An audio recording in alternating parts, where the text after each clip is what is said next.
Doomsday Clock. Is mankind running out of time? Welcome to Mark and Pete. Here's a thought. The end of time. As the world's last hours swiftly beckoned, the doomsday clock rapidly reckoned. Nuclear arms struck, the minute hand stuck, and mankind came a poor second. Yes, the doomsday clock, which shows how symbolically close to the world is going in terms of nuclear Armageddon, is now remaining at 90 seconds to midnight. Don't panic, folks, because the scientists have listed numerous reasons why this is happening, and it covers both warfare and indeed climate change. Of course. Clergyman Pete, I ask you, when it comes to the doomsday clock, should we be concerned about the future of mankind? Well, we should be concerned, I would say, but not because of the doomsday clock. I mean, this is a great PR exercise. You have something that's a clock, so it seems like it's a definitive measurement.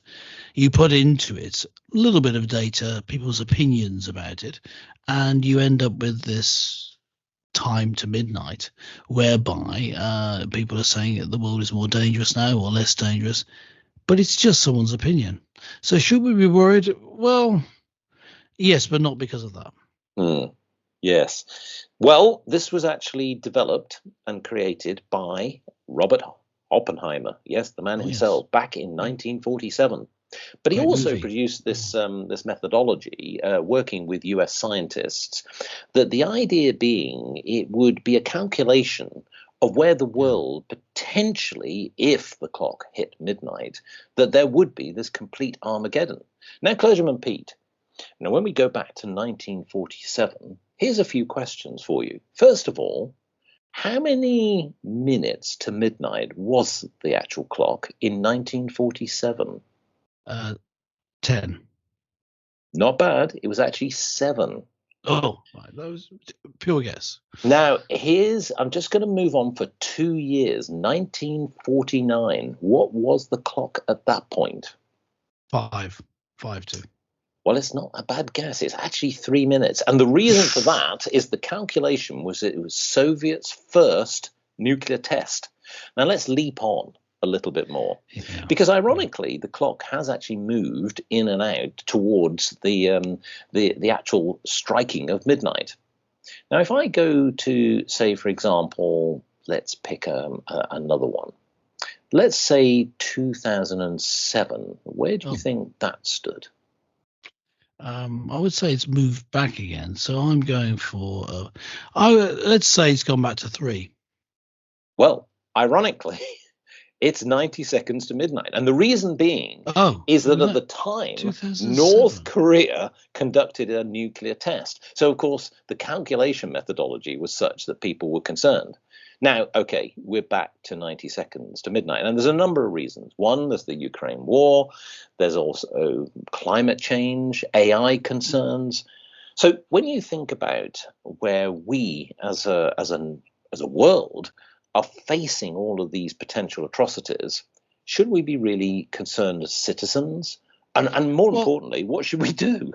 Now, can I just ask you, because you've done the research on this, where did this idea of including AI and the climate change come into it? Yes.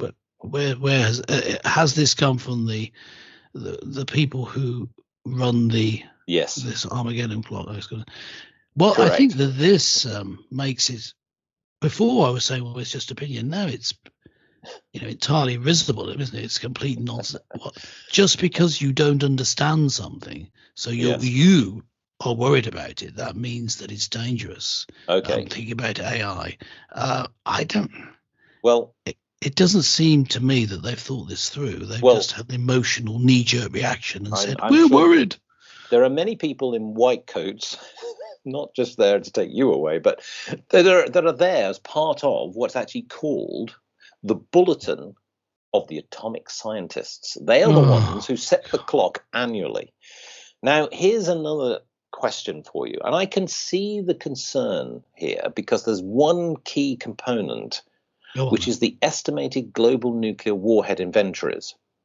Okay. So Well, you've actually got naturally, data there. yes, Okay, we fair have enough. data. Yes. So, Clergyman Yeah. Pete, I'm Yes, going to go. pick one country that potentially is perceived to be a threat. Let's Mhm. take Russia. How Okay. many nuclear warhead inventories are known and recorded from So Russia? these are individual warheads by an inventory. Yes, You mean? Well, yes. I don't. I have no idea. But I'm going to just look at what seems like a real reasonable figure. I'm going to say 10,000. Fortunately, not. Nowhere near as Yeah, much as that. no, not as much. 5,000. Then I'll halve Oh, it. that's a I good way. think it must be in the Five must be in the thousand thousands. 889 There you go. and Okay. counting. Well, it is thousands though. That's all I Yes. was. How much do you think the United States has got? Well, I would say they've got approximately the same, not exactly, but around. I would say around the same because they were Not always bad. doing this. 5,244. Oh, Now, look at this. But here's the concern. How many do you think China has got? well, my view of China is that they like to be big bullies and seem like they can strut around on the world stage. I don't think they have that many. I think they do have it, but they don't have that many.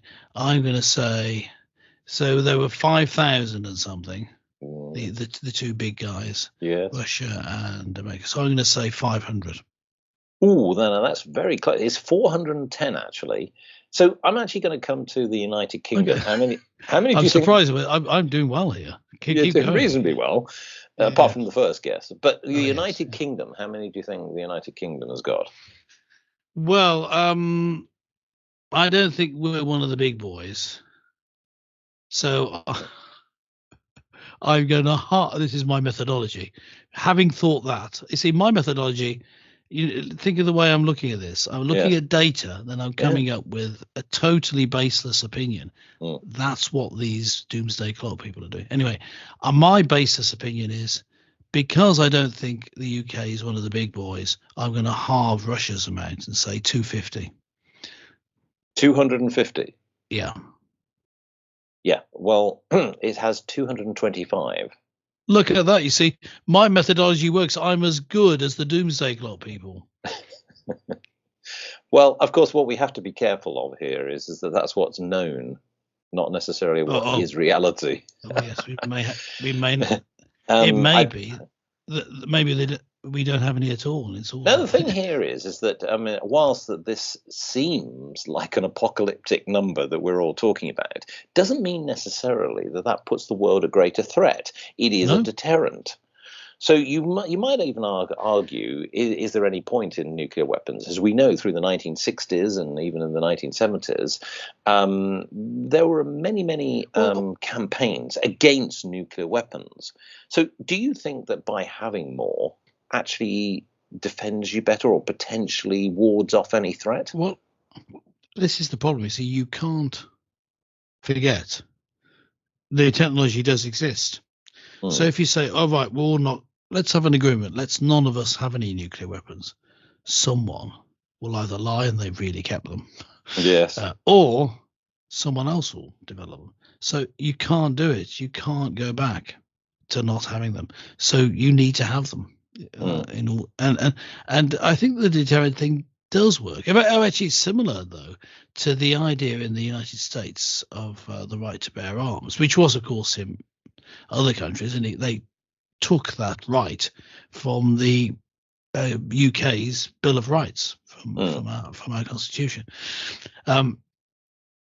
And the idea of the right to bear arms works as a deterrent in that it's meant. Well, the main thing it's meant to deter is a tyrant from being too oppressive to the population. yes, Because if you're armed, you can fight back. And when tyrants want that not to happen, for example, one of the earliest thing Hitler did was confiscate all the guns of the citizenry.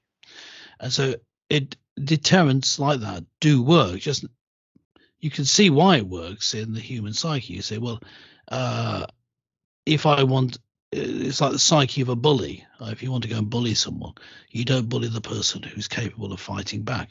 And so if you have a bully nation, if the other nations around who want peace have nuclear weapons, they don't have to use them, but they could use them, and it may well be that we're safer because of this. So the Doomsday Clock people have got it the other way around. Well, that's the point, isn't it? I mean, are we saying that basically the theory of the Doomsday Clock should be based not on the number of weapons, but on the caliber and the minds of the individuals who are running nations? More so, and again, then it can't be a scientific calculation, so it's best not to pretend that it is. You can do an analysis and an intelligent appraisal, but you shouldn't pretend that there's some sort of like a meter that's like this clock or is actually measuring it. It's just your opinion. It can be an intelligent and reasoned opinion. Yes. But if you're going to do that, why don't we have the reasons given rather than it's a few minutes to midnight? Well, maybe our time is beginning to run out here, so we should ask our listeners, what do they think about this Doomsday Clock? Are they concerned? Do they even like the idea of a Doomsday Clock measure? I mean, Clisman Pete, how would you conclude?